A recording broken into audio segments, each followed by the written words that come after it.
नमस्कार दोस्तों।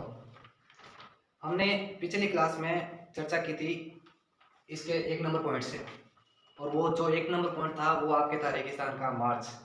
उसके बारे में हमने विस्तार से चर्चा की, क्या है, किस प्रकार से, कहाँ पर है, किसको बोला जाता है। और आगे चर्चा की हमने डेजर्ट सफारी के बारे में, और डेजर्ट सफारी के बारे में भी हमने जाना था। और लाठी सीरीज की चर्चा की थी, लाठी सीरीज क्या होती है आपके डायग्राम बनाया था हमने। और चांदन नलकूप की चर्चा की थी उसमें, जो एक मीठे पानी की जलधारा है, थार का घड़ा के नाम से जाना जाता है। अक्कलवुड फॉसिल्स पार्क जो जीवाश्म स्थान है वहाँ, उनकी चर्चा की थी। नेक्स्ट है हमारा बालू का स्तूप मुक्त प्रदेश जो आपके सामने है, और इसकी भी हमने चर्चा की थी कि ये टीले रहित क्षेत्र है। 3 स्थान बताए थे हमने, जो है पोखरण, जैसलमेर, फड़ौदी, जोधपुर, और तीसरा स्थान है आपके बालोतरा, बाड़मेर। और इन तीनों स्थानों के बीच में जो भाग पड़ते हैं यहाँ का और इनके आसपास का सेक्टर, किस प्रकार की मृदा है, किस प्रकार का स्थान है, कैसी जगह है, क्या है, किस चीज को क्या बोला जाता है, इनके बारे में विस्तार से हमने एक एक पॉइंट पर चर्चा की थी, और आगे भी हम एंड तक इसकी चर्चा करेंगे। रहने वाला क्या है आपके जो बालू का स्तूप मुक्त प्रदेश है, इन तीनों स्थानों के जो बीच का क्षेत्र है उसे बालू का स्तूप मुक्त प्रदेश बोला जाता है। और उसके आगे था हमारा स्तूप युक्त प्रदेश, बालू का स्तूप युक्त प्रदेश क्या है, ये स्तूपों की सर्वाधिक अधिकता पाई जाती है। यहाँ पर मरुस्थलीय जमीन, रेत के टीले पाए जाते हैं यहाँ पर। और सर्वाधिक अधिकता किस माह में होती है, मार्च और जुलाई की चर्चा की हमने। उसके बाद में हमने चर्चा की थी कि बालू का स्तूप क्या होते हैं। इसके उपनामों में चर्चा की थी दोहरे, दरियन, टिल्ले और टिब्बे। जैसे कि स्थानीय भाषा में दरियन और साहित्यिक भाषा में टिल्ले और टिब्बे भी आपको और जगह मिलेंगे, कहीं टिब्बे भी मिलेंगे। अनुप्रस्थ बालू का स्तूप की चर्चा करी हमने। अनुप्रस्थ जो होता है, हवा के समकोण बनते हैं। जिस प्रकार ये स्तूप बनेंगे यहाँ पर अवरोध पैदा होगा और इस तरफ से हवा आ रही है, ठीक है। और अनुदैर्ध्य बालू का स्तूप जो होते हैं ये रेखीय बालू का स्तूप कहलाते हैं, यानी कि हवा जिस तरफ चल रही है उसी तरफ ये बालू का स्तूप बनते जाएंगे, यानी कि हवा के समानांतर बनते हैं ये।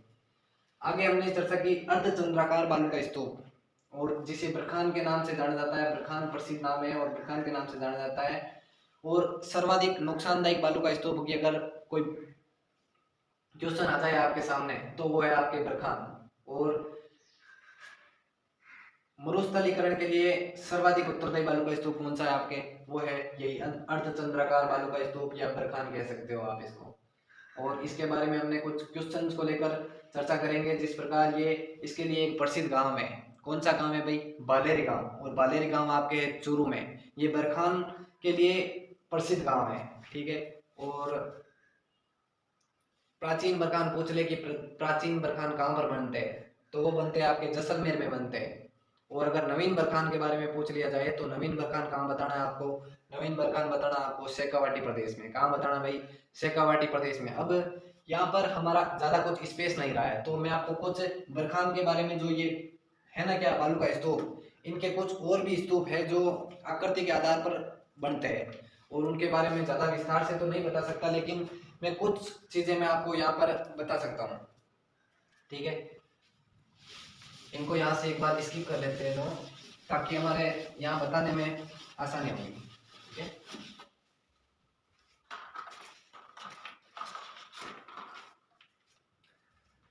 एक आपके होता है सीप, आकृति के आधार पर। किस आधार पर भाई, आकृति के आधार पर। आकृति के आधार पर बता दूं आपको, सीप होता है। सीप क्या होता है, इसकी आकृति लगभग कुछ बरखान के जैसी होती है। बरखान की आकृति हमने बनाई थी कि भाई इस प्रकार से बरखान की आकृति होती है, ठीक है ना। और जब हवा यहाँ से आती है, ठीक है, और हवा यहाँ से आकर, हवा इसके ऊपर से नहीं निकल के, हवा यहाँ से अपना स्थान थोड़ा सा इसको परिवर्तित कर देती है, यानी कि एक भाग इसका काट देती है, वो आपके सीप कहलाता है। क्या कहलाता है, सीप कहलाता है। और बरखान की तरह ही भाग होता है इसका। एक है हमारे पैराबोलिक। क्या होता है, पैराबोलिक। पैराबोलिक, या आप इसको ये भी बोल सकते हैं परवलयाकार।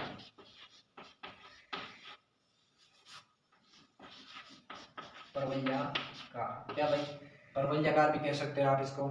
और ये जो पवन की दिशा होती है, जिस प्रकार यहाँ से पवन चल रही है और पवन की दिशा इस तरफ है, तो ये पवन की दिशा के सामने बढ़ेंगे, इस प्रकार बनेंगे, सामने बढ़ेंगे और यू आकृति में बढ़ेंगे। किस आकृति में बढ़ेंगे भाई? यू आकृति में बढ़ेंगे। और एक आता है तारा बालू का स्तूप। क्या भाई? तारा बालू का स्तूप। कौन सा स्तूप भाई? तारा का बालू का स्तूप। ये क्या होता है कि पवन जब अपनी दिशा को बार बार परिवर्तित करती है तो एक विशेष आकृति नहीं बन के कुछ अलग टेढ़ी मेढ़ी आकृति बन जाती है और वो आपके कुछ इस प्रकार से बनती है, कुछ इस प्रकार से बन जाती है। तो ये आपके तारा बालू का स्तूप कहलाता है। ठीक है। और इनमें और भी नाम है आपके सब्र का बीज। सब्र का बीज, सब्र का बीज क्या होता है? ये आपके जिस प्रकार यहाँ पर झाड़ियां हैं, ठीक है ना, इन झाड़ियों के चारों तरफ बन जाते हैं, वो क्या कहलाता है? आपके सब्र का बीज बालू का स्तूप कहलाते हैं। और एक है आपके नेब का। नेब का क्या होता है? ठीक है भाई, नेब का क्या होता है? नेब का विशेष तौर पर मेड़ों पर बनते हैं आपके, और सर्वाधिक आपको हर जगह नेब का बालू का स्तूप मिल जाएंगे, क्योंकि ये खेतों की जो मेड़ होती है ना, उन मेड़ों के आसपास बनते हैं। कहाँ बनते हैं भाई? मेड़ों के आसपास, खेत की मेड़ के आसपास, मेड़ के आसपास जो बनते हैं वो नेब का बालू का स्तूप होते हैं। और इनके बारे में अब ज्यादा कुछ नहीं है। आगे हमारा नेक्स्ट था हमादा। हमादा की चर्चा करेंगे। हमादा क्या होता है? हमादा मैं आपको बता दूं कि एक कंकर जो पथरीला मरुस्थल होता है। क्या होता है भाई? पथरीला मरुस्थल होता है, जहाँ लिखा है कि चट्टानी मरुस्थल या पथरीला मरुस्थल होता है, जो कहाँ पर होता है भाई? बालू का स्तूप मुक्त प्रदेश में। और बालू का स्तूप मुक्त प्रदेश हमने बताया आपको कि वो कहाँ पर है? इन पोखरण, जैसलमेर, जो पोखरण, जैसलमेर, फड़ौदी, जोधपुर, बालोतरा, बाड़मेर, इन तीनों स्थानों के मध्य का जो क्षेत्र है वो बालू का स्तूप मुक्त प्रदेश कहलाता है। और वहां पर चट्टानी मरुस्थल पाया जाता है, और उसी चट्टानी मरुस्थल को क्या कहा जाता है भाई? आपके हमादा बोला जाता है। अब बात करते हैं इरग या अरग के बारे में।